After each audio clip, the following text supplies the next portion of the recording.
Toto je príbeh z dávnych čias. Z čias mýtov a legend. Keď bohovia boli tak zbičovaní alkoholom, že blesky im lietali, ako keby sa prali v piči a nechceli priznať, že nevedia, čo robia.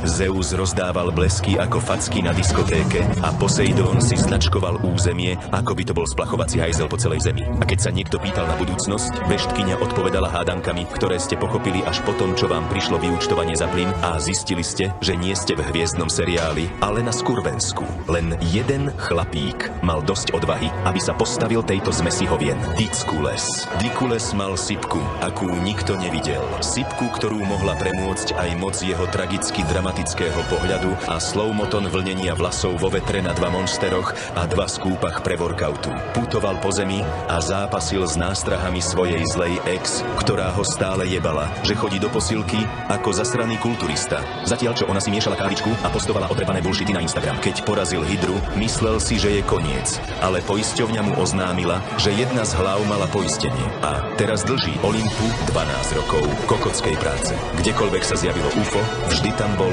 Dikules.